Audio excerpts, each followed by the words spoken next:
어제 어느 집사님에게 전화가 왔습니다. 울면서 전화를 합니다.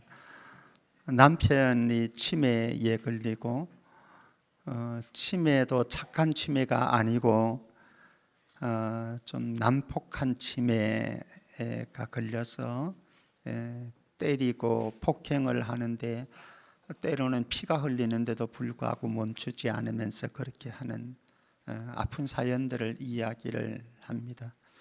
근데 제가 뭐 해결해 줄 수 있는 게 없더라고요. 그래서 기도해 주고 이렇게 하면 좋겠다 좀 말씀만 드리고 말았습니다. 지난 금요일 우리 북중미 월드컵 1차전 체코와의 경기 보셨나요? 짜릿한 승리, 2대1 승리, 역전승 이루었습니다. 정말 짜릿한 승리였죠. 그들 모두가 사실 역전의 주인공이라고 저는 생각을 합니다. 그런데 그 가운데 특별히 좀 영웅이 되었던 세 사람이 있습니다. 첫 번째는 황인범 선수, 한 골 넣고 한 골 어시스트 도움 주었던 영웅 MVP가 됐죠, 경기에.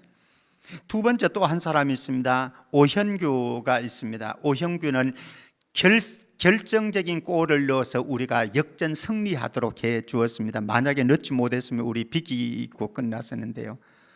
그런데 이들 골을 넣은 이들 못지않게 중요했던 사람이 있습니다. 김성규 골키퍼인데 두 골을 들어갈 골을 막았습니다. 그러니까 두 골을 넣은 거나 마찬가지인 거죠. 영웅이 되었죠. 그런데 이 세 사람의 공통적인 특징이 있어서 제가 이 이야기를 하려고 합니다. 공통적인 특징이 있는데요. 황인범은 네덜란드 프로축구를 지금 하고 있는데요. 우측 발목 인대를 다쳐가지고 사실은 시즌을 제대로 뛰지 못하고 시즌 아웃되었던 사람이 바로 이 황인범이었습니다.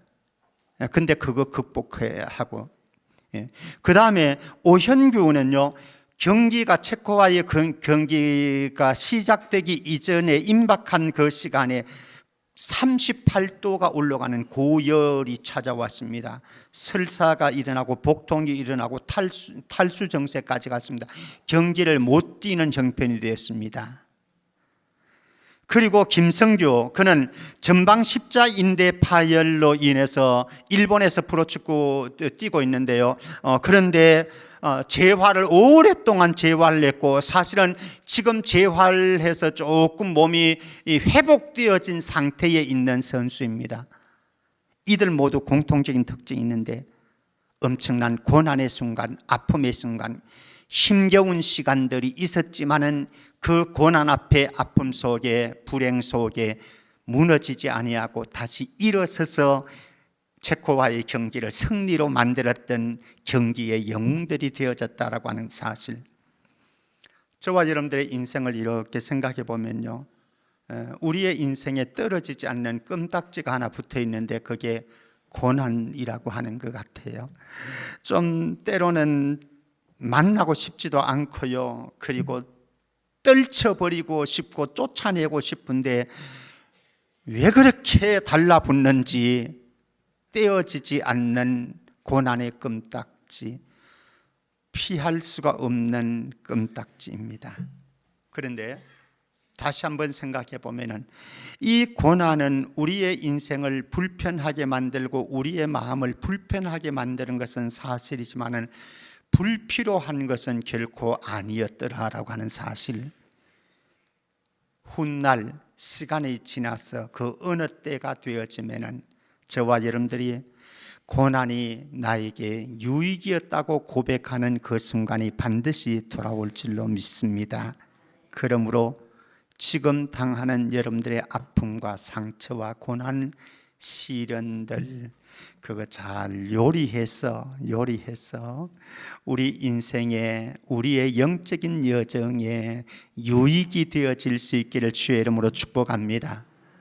자, 바울이 오늘 본문은 2차 선교에서 데살로니가에서 사역을 하게 되어지는 선교 사역을 보여주는데, 데살로니가 사역을 보기 전에 먼저 데살로니가로 오기까지의 경험했던 우여곡절을 한번 먼저 보려고 합니다. 저와 여러분들의 인생을 살아가는 동안 정말 우여곡절을 많이 경험하게 되어집니다. 우여곡절, 한번 제가 지도를 통해서, 지도를 봐야 여러분들 더 잘 이해가 될 수 있기 때문에 한번 지도로 설명을 다 해 나가도록 하겠습니다. 2차 선교를 출발했습니다. 2차 선교를 출발할 때에 바울이 계획한 것은 지금 아시아 발견했습니까? 아시아라고 쓰여진데 지도를 여러분들 발견해서 반응을 해 주셔야 됩니다. 발견했죠? 이곳이 소아시아, 지금 튀르키예, 터키 지역입니다. 이 소아시아 지역에 머물면서 여기에 1차 선교를 했던 주된 지역들을 돌면서 그 교회들을 세우겠다, 이런, 그 교회를 돌보겠다, 이런 계획을 세우고 갔습니다. 그런데 성령께서 막으셨어요. 저와 여러분들이 살아가는 인생 여정길 속에 많은 계획들이 있지만은 때로는 하나님께서 막으실 때도 있고 성령께서 막으실 때도 있습니다. 그래도 너무 화내지 마시고요, 막힌다고 하나님이 하실 계획이 있다고 믿으시기를 바랍니다. 그래서 막혀진 상태에서 그는 드로아에서 환상을 하나 보게 되어집니다. 드로아 찾았습니까? 예, 드로아에서 밤중에 환상을 하나 보게 되어지는데, 마게도냐 찾아보십시오. 이쪽에 찾았습니까? 마게도냐 아가야 지역, 그리스 지역입니다. 이 그리스인 마게도냐 사람 한 사람이 환상 중에 손짓을 하는 거예요. 우리에게로 건너와서, 마게도냐로 건너와서 우리를 좀 도와달라라고 하는 환상을 보게 되어집니다. 예수 믿는 사람들은, 하나님의 사람들은 바로 이런 것이라고 생각합니다. 저와 여러분들의 인생 여정길 갑니다마는 우리의 계획대로, 우리의 생각대로 살아가는 인생이 아니라 하나님이 보여주시는 환상을, 성령님이 보여주는 환상이 있어서 하나님의 환상을 따라서 걸어갈 수 있는 인생길 되기를 축복합니다. 그래서 환상을 보고 도와달라고 하는 마게도냐 한 사람의 손짓을 보면서 그는 주저하지 아니하고 적극적으로 순종했습니다. 그래서 바다를 건너가지고 쭉 건너는데 어디에 가는가 하면 유럽의 첫 관문지인 빌립보에 도착합니다. 빌립보 찾으셨지요? 빌립보에서 어떤 일이 벌어지는가 하면요, 귀신이 들려가지고 점치는 여종이 하나 있는데 그 여종이 바울을 쫓아다니면서 괴롭히는 거예요. 그래서 결국은 견디다 못해서 그 여종을 괴롭히고 있는 귀신을 쫓아내 주었습니다. 얼마나 좋은 일입니까? 근데 이 좋은 일, 선한 일 하고 그는 고발당해가지고, 그 점치는 여종을 이용해가지고 돈벌이해 먹던 주인이 고발을 해버린 거예요. 그래서 감옥에, 빌립보에서 감옥에 갇혀집니다. 우리 인생이 이럴 수도 있는 거죠. 좋은 일을 했는데, 선한 일을 했는데, 근데 그것이 나에게 오히려 올가미로 다가오고 감옥을 가야 되는 신세가 되어지는 이런 일들도 경험합니다만은, 그런데 놀라운 것은 그 감옥에 있으면 저와 여러분들이 어떻겠습니까? 불평이 나오고 짜증이 나오고 원망이 나오고 원성만 나올 뿐이겠죠. 그런데 그 밤에 무엇을 했는가 하면 바울과 실라는 하나님을 찬양했고, 그리고 하나님께 기도했습니다. 그런 영성이 우리에게도 있기를 축복합니다. 원망하지 말고요, 불평하지 말고, 짜증하지 부리지 말고, 오히려 그것을 담아서 하나님을 찬양하고 하나님의 하실 일을 기대하면서 하나님의 은혜를 구하는 시간 가지면 하나님께서 그들을 도우셔서 문을 여시고, 여차저차 해가지고, 제가 설명할 시간은 다 안 되기 때문에 여차저차해서 그 다음에 빌립보에서 이제는 더 이상 선교할 수 없기에 하나님께서는 그를 데살로니가로 보냈습니다. 찾으셨습니까? 데살로니가 오늘 우리는 데살로니가에서 있는 일들을 보게 되어질 겁니다. 그런데 하나님께서 이렇게 보내셔서 데살로니가에 왔으면 좋은 일들만 일어나야 되는데 거기에서 또 쫓겨나서 밤중에 도망을 갑니다. 도피를 합니다. 어디로? 베레아로. 자, 이제 데살로니가로 갔습니다. 1번은 다 지금 설명을 했습니다. 2번으로 가보겠습니다.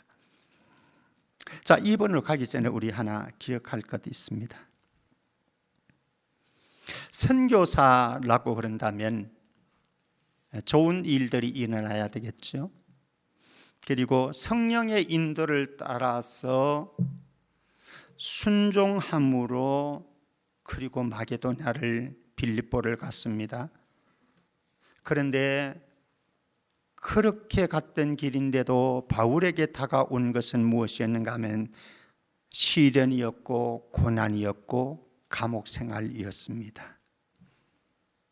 저와 여러분들의 인생을 걸어가는 동안 막히는 순간도, 계획이 막히는 순간도 있을 것이고요, 선하게 좋은 일을 하나님의 뜻을 따라서 순종하면서 그렇게 걸어갔는데도 우리의 인생에 고난이 닥쳐올 수 있고 핍박이 닥쳐올 수 있고 손해를 보는 인생길을 걸어갈 수도 있겠습니다만, 그래서 고난의 껌딱지가 우리에게 들러붙어서 떼어버리고 싶은데도 불구하고 떨어지지 않는 껌딱지 때문에 속상할 때도 있겠지만은 그때 화내지 마시고 절망하지도 마시고 불평과 원망하지도 마시고 그 껌딱지를, 고난의 껌딱지를 통해서 일하시는 하나님을 만나서 하나님이 우리에게 고난을 통해서 일해 가시는 하나님의 손길을 체험하는 기회가 되기를 축복합니다. 그래서 고난이 나에게 유익이라. 다윗의 고백. 자, 이제 데살로니가 선교 사역의 현장으로 갑니다. 여기에서 제가 여러분들에게 말씀드리고 싶은 것이 있습니다. 인생길을 걸어가는 저와 여러분들, 일희일비하지 말자. 좋은 일이 생겼다고 너무 흥분하고 자랑할 것 없습니다. 나쁜 일이 생겼다고, 힘겨운 일이 생겼다고, 아픈 일이 생겼다고 너무 슬퍼하고 절망할 것도 없습니다. 중요한 것은 그럼에도 불구하고 하나님은 좋은 일을 통해서도 일하시지만은 나쁜 일을 통해서도 일하시는 하나님을 발견할 수 있기를 축복합니다. 자, 먼저 첫 번째로 2절 3절 말씀 한번 보면요, 빌립보에서 감옥에 갇히는 어려움을 경험했습니다. 그런데 그는 툴툴 털고 다시 데살로니가로 가서 3주 동안 회당에서 성경을 강론을 하고 가르칩니다. 우리 3절 말씀 한번 볼까요? 그가 가르쳤던 것은 이것입니다. 시작. 뜻을 풀어 그리스도가 해를 받고 죽은 자 가운데서 다시 살아나야 할 것을 증언하고 이르되 내가 너희에게 전하는 이 예수가 곧 그리스도라 하니. 바울이 데살로니가 교회를, 지역을 찾았던 이유는 다른 것이 아닙니다. 죽을 수밖에 없는, 저주를 받을 수밖에 없는 인간들인데 그들을 구원하기 위해서 메시아가 오셨는데 그 메시아 예수 그리스도께서 우리들의 죄를 다 짊어지시고 십자가에서 죽었다. 그 예수 그리스도의 죽음은 바로 너희들의 죄 때문이고 우리들의 죄 때문이다. 그런데 그분은 죽음으로 끝난 인생이 아니었고 우리의 메시아, 영원한 왕이 되기 위해서, 우리를 구원할 수 있는 구원자가 되기 위해서 죽음을 정복하시고 사흘 만에 다시 살아나셨다. 이 예수가 우리의 유일한 구원자이고 메시아이고 우리 인생의 해답이다 라고 바울은 선포를 하고 가르쳤습니다. 저와 여러분들의 인생의 유일한 구원자 되신 예수 그리스도, 저와 여러분들의 인생의 유일한 해답이 되신 예수 그리스도, 우리의 인생길 걸어가는 동안 그분이 우리의 답이 되어져서 그분과 함께 걸어가는 인생이 우리의 행복이 되어지고 정답의 노선이 되어지기를 주의 이름으로 축복합니다. 이렇게 예수 그리스도를 선포하고 가르치는 바울의 사역 4절 말씀 보면은요, 같이 읽어봅니다. 시작. 그 중에 어떤 사람 곧 경건한 헬라인의 큰 무리와 적지 않은 귀부인도 그 남을 받고 바울과 실라를 따르나. 할렐루야, 아멘인 거죠. 예. 어려운 시련들이 있었지만, 박해가 있었지만, 죽음이 기다리고 있는 감옥에 있었지만, 그러나 그는 거기에 포기하고 절망하지 아니하고 데살로니가로 와서 예수 그리스도 그분을 전했습니다. 할 수 있는 것 그는 힘써 3주 동안 계속해서 선포했습니다. 그 사역의 결과가 성공적인 열매로 나타났습니다. 경건한 헬라인의 많은 무리가 모여들었고 적지 않은 귀부인들도 몰려들었습니다. 그리고 바울과 복음을 따르기 시작했습니다.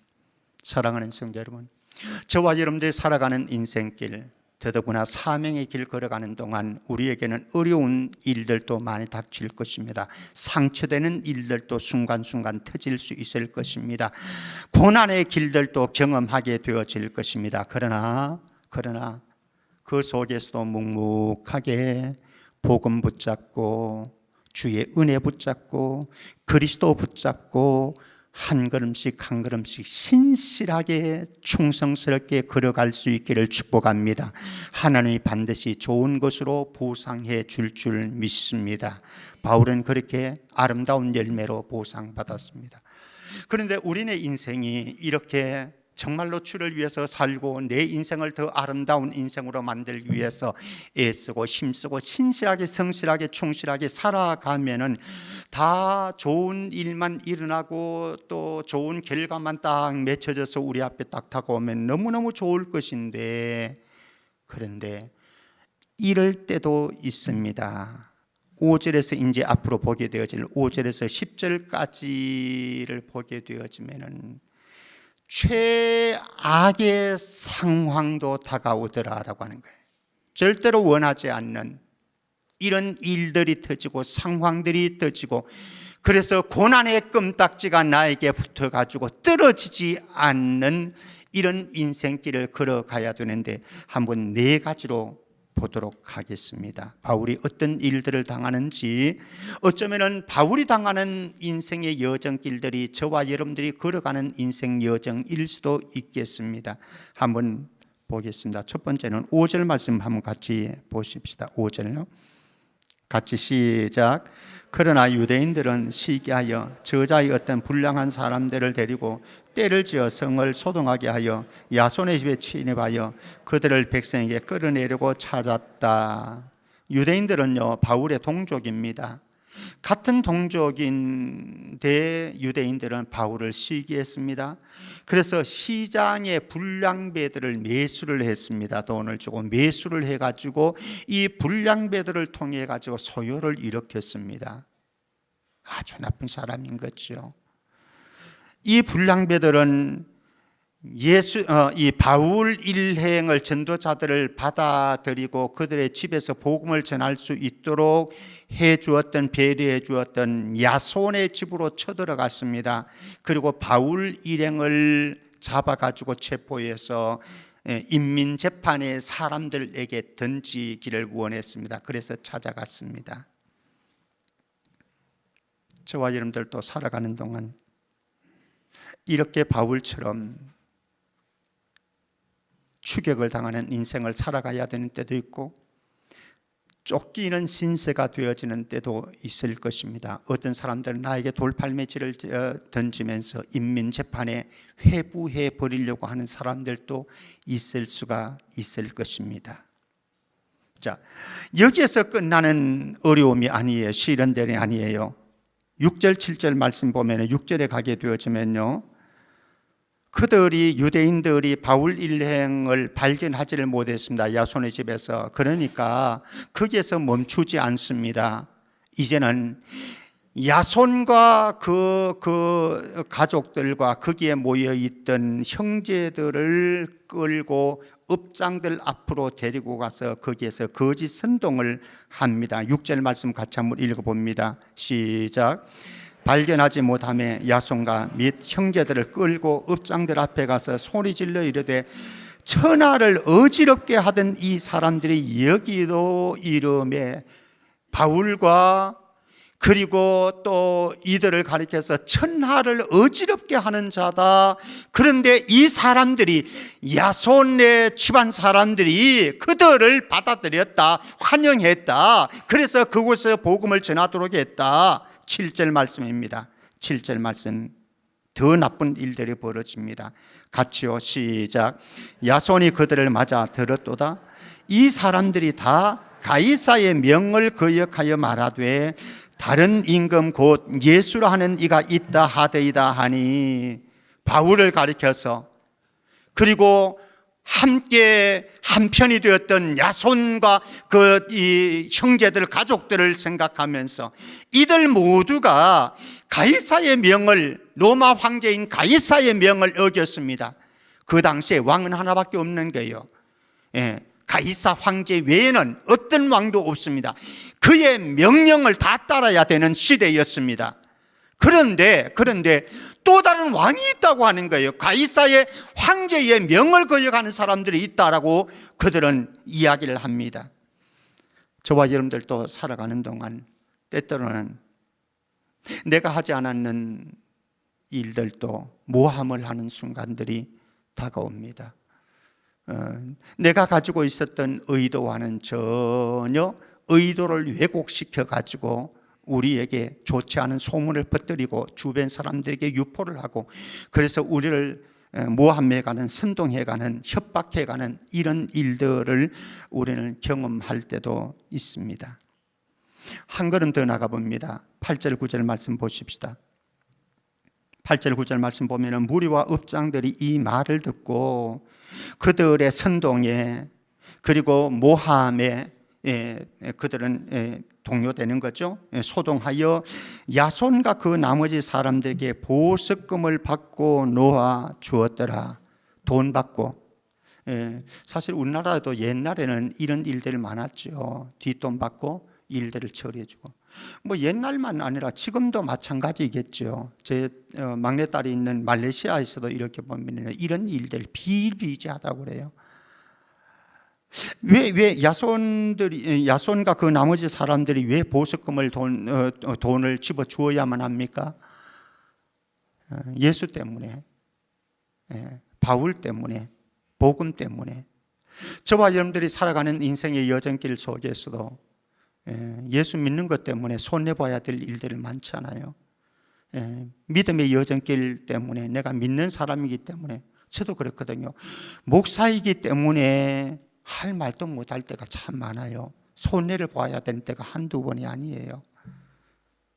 저와 여러분들이 당하는 아픔 아니겠습니까? 고통 아니겠습니까? 다른 거 아무것도 없어요. 잘못한 것도 없어요. 근데 예수 믿는다고 하는 이유 하나 때문에, 목사라고 하는 것 하나 때문에 억울한 일도 당해야 되고, 억울한 소리도 들어야 되고, 심지어는 모함도 받아야 되고, 이게 우리의 인생 믿음의 여정길이거든요. 근데 이렇게 했는데 결국 한번 보십시다. 부끄러운 일도 일어납니다. 10절 말씀 같이 한번 봅니다. 10절 시작. 밤에 형제들이 곧 바울과 실라를 베레아로 보내니 그들이 이르러 유대인의 회당에 들어간다. 더 이상 이제 데살로니가에서 선교를 할 수가 없습니다. 그래서 밤에 믿음의 형제들이 조심스럽게 몰래 도망을 보냅니다. 베레아로. 선교사가 도망을 치는 거 부끄럽지 않습니까? 그렇죠? 복음 전하다가 야반 도주를 해야 된다고 하는 것 부끄러운 일입니다. 그러나 우리의 인생을 획일화를 시키지 마십시오. 저와 여러분들의 인생을 살아가는 동안 바울을 보면은요, 빌립보 감옥에서 하나님께서 지진을 일으켜 가지고 옥문을 열어주었습니다. 나갈 수 있었어요. 근데 바울 나갔어요, 안 나갔어요? 또 버티고 있었어요. 왜? 하나님의 경륜이 거기 있었어요. 간수를 살리기 위해서, 그 가정을 구원하기 위해서 그곳에 있게 하셨어요. 하나님이 그렇게도 일하시는 거거든요. 그런데 오늘 데살로니가에서는 어떻게 했습니까? 선교사가 말이야 비겁하게 야반도주했잖아요. 야반도주. 우리의 인생에 때로는 버텨야 되는 이런 때도 있어요. 그러나 때로는 야반도주에 도망쳐야 되고 도피해야 되는 순간도 있습니다. 이게 인생입니다. 중요한 것은 버티고 머물러야 되느냐, 그리고 도망쳐야 되느냐, 어떤 것이든지 가능하지만 중요한 것은 무엇인가 하면은 하나님께서 우리에게 명령하시는 대로, 하나님께서 우리를 몰아가시는 대로 움직이면은 그게 정답입니다. 획일화시키지 마세요. 나에게 다 맞추어서 그렇게 해석하지 마세요, 인생을. 자, 내 인생의 껌딱지, 고난을 요리하는 비결, 사실 이게 오늘 핵심입니다. 저와 여러분들의 인생을 살아가는 동안 고난이라고 하는 주제 앞에서 사라지지 않은 질문들이 참 많습니다. 왜라고 하는 질문.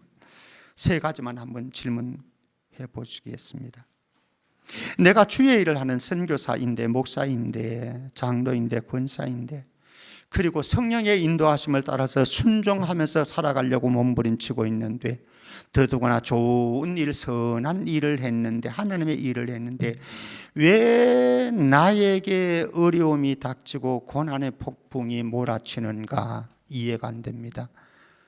내가 목사가 아니라고 한다면, 내가 믿음으로 살려고 몸부림치는 사람이 아니라고 한다면 그런 일이 생기면 오히려 고소하겠는데, 근데 내가 믿음으로 살려고 몸부림치는 사람이잖아요. 기도하면서 살려고 몸부림치는 사람. 다 이해할 수 없는 질문입니다. 두 번째, 나는 정말로 아무 잘못도 하지 않았는데 왜 내가 모함을 당하고 억울한 일을 당해야만 합니까? 이해되어지지 않습니다. 해석할 수가 없습니다. 세 번째, 하나님은 공의로우신 하나님이신데, 공의로우신 하나님이라고 한다면 저런 악한 인간은, 저런 사람은 가만두지 않아야 되잖아요. 그런데 저런 악한 사람들을 하나님께서는 가만히 두시고 오히려 저 사람들이 더 득세하는 것 같고 잘 되는 것 같아요. 이게 도대체 무슨 일입니까? 이해되지 않습니다. 신정론이라고 말을 합니다만은, 이해되지 않지만 우리가 그런 고난이, 시련들이, 아픔들이 우리에게 다가올 때에 우리는 분별을 해야 되는 일이 있습니다. 이 고난이 나에게 어떤 고난으로 다가온 고난인지를 한번 생각해 보자라고 하는 거죠. 우리에게 다가온 고난은 여러 종류가 있을 수 있습니다. 우리는 한번 분별해 봐야 되는 거죠. 첫 번째, 우리에게 다가오는 고난은 나의 어리석음과 실수와 죄 때문에 다가오는 고난들이 있습니다. 사실 적지 않은 고난들인 거죠. 두 번째는 정말로 아무 잘못도 없습니다. 정말 또 아무 잘못도 없는데 억울하게 당하는 고난이 있습니다. 스데반처럼, 바울처럼, 어쩌면 저와 여러분들처럼. 세 번째는, 아니 오히려 의를 위해서 살고 선을 행하는 삶을 사는데 왜 나에게 이런 고난이 다가오는가? 이런 고난이 있을 수도 있습니다.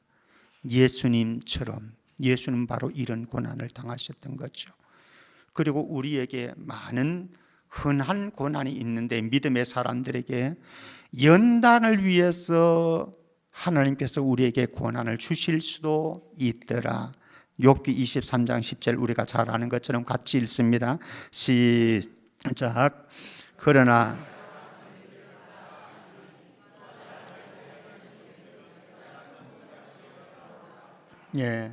하나님께서 이것을 위해서 우리에게 주실 수도 있다. 그래서 우리가 고난 앞에 설 때에, 아픔 앞에 설 때에, 시련 앞에 설 때에 나에게 다가온 이 고난이 어떤 경로를 통해서, 어떤 경위를 통해서 나에게 온 것인가 한번 믿음의 지혜를 가지고 분별을 해야 되는 거죠. 자, 그러면은 고난을 다루는 영성을 우리 몇 가지 한번 생각해 보겠습니다. 우리 인생의 고난 자체가, 아픔 자체가, 상처 자체가 문제라고 생각하지는 마십시오. 중요한 것은 그 아픔과 고난을, 상처를 해석하고 반응하는 내가 문제일 수 있습니다. 가만히 생각해 보면요, 주님도 상처받으셨고 고난받으셨고 시련 당하셨고 모든 영적인 거장들이 다 고난의 길을 걸었습니다. 상처의 길을, 아픔의 길을 걸었습니다. 여러분들 가운데 혹시 왜 나만 이런 일을 당해야 되나 오해하지 않기를 바랍니다. 나뿐만 아니라 정말로 주님도, 영적인 거장들도, 지금 함께 믿음 생활하고 예배하는 여러분들도 동일한 고난의 길을 걸어가고 있는데, 하나님께서는 이 고난을 통해서 우리에게 하시는 일이 있는데 무엇인가 하면요, 알곡과 가라지를 구분하는 작업들을 하더라. 참 믿음의 사람과 형식적인 믿음의 사람, 거짓 믿음의 사람들을 구분해 내시더라. 그리고 우리에게 다가오는 이 고난은요, 하나님의 당금질과 같고 하나님께서 하시는 풀무와 같아가지고 이 고난을 통과함으로 하나님께서는 우리의 성품을 연단하시고 인격을 다듬어 가시고 우리의 영성을 세워 가시는 일들을 하시더라. 고난이 우리를 향한 하나님의 당금질이라고 하는, 풀무라고 하는 사실 잊어버리면 안 되는 거죠. 그래서 우리는 고난을 통해 가지고 더 단단해지는 경험을 하고요, 고난을 통해서 더 강해지는 경험을 하게 되어지고, 고난을 통해서 우리가 영적으로 성숙되어지는 것을 경험하게 되어집니다. 그러므로 우리에게 고난의 순간은 어떤 순간인가? 하나님이 주시는 힘을 가지고 하나님의 말씀을 붙잡고 참고 견뎌내야 되는 시간입니다. 많은 사람들이, 많은 성도들이 참고 견뎌내야 되는 시간인데 참는 것이 힘들기 때문에, 견디는 것이 힘들기 때문에 여기에서 실패하는 경우가 참 많이 있습니다. 사실 저와 여러분들 살아가는 동안 고난이, 아픔을 당해야 되는 이유, 목적을 다 이해할 수는 없습니다. 그러나 중요한 것은 하나님께서 우리에게 허락하신 아픔이고 상처이고 고난이라고 한다면, 하나님은 반드시 하나님의 때가 되어지면 저와 여러분들에게 이 고난과 아픔과 상처가 유익되게 하실 줄 믿습니다. 지금은 이해 안 돼요. 다 해석을 못 합니다. 그렇기 때문에 우리는 하나님이 허락하신 일이 내 삶에 하나님의 뜻으로 이루어지는 때가 오기를 지금은 기다려야 되는 시간이다라고 해요. 기다려야 되는 시간입니다. 기다림에 실패하면은 우리가 여러 가지 부작용들을 낳게 되어지는 거죠. 그런데 이 기다림의 시간에 우리에게 소중한 것도 있습니다. 여러분들 참기 어려운 상처, 고난, 그리고 힘겨움이 있을지라도 그 고난의 순간, 아픔의 순간, 상처의 순간에 주님이 저와 여러분들과 함께 하심을 믿으시기를 바랍니다. 그래서 우리는 어렵기 때문에, 힘들기 때문에 우리의 시선을 주님께로 더 돌려야 하고요, 그래서 주님을 더 묵상하고 생각하는 시간을 가져야 되고요, 그리고 주님이 우리를 도우셔야만 하기 때문에 주님 앞에 무릎 꿇고 은혜의 보좌 앞으로 나가서 주님의 도우심을 간구하는 시간들을 더 늘려야 합니다. 혹시나 우리가 살아가는 동안 기다려야 되는 이 시간에, 하나님의 때를 바라보는 이 시간에 고통을 주었고 아픔을 주었고 나를 힘들게 했던 사람에게 시선 두지 말고요, 그리고 그 일에 주목하지 말고 우리의 시선을 이 고통 중에도 일에 가시고 고통을 다루어서 우리에게 좋은 것으로 보상해 주실 주님에게 우리의 마음의 시선을 둘 수 있기를 축복합니다. 따라해 봅니다. 고난은 하나님의 계획을 담은 보석 상자이다. 그 보석 상자 안에 뭐가 담겨져 있어요? 하나님의 계획이 담겨져 있고 하나님의 뜻이 담겨져 있습니다. 그런데 이 보석 상자를 우리는 보석이라고 생각하지 않습니다. 그래서 힘들다고 합니다. 그래서 떼어내려고 합니다. 떨어지라고 합니다. 그런데 껌딱지예요. 안 떨어진다니까요. 안 떼어진다니까요. 그러나 보석 상자에 담긴 하나님의 계획과 하나님의 뜻을 바라보게 되어지면 고난이 우리에게 반드시 유익인 줄 믿습니다. 다 함께 일어나셔서 찬양 함께 하시겠습니다.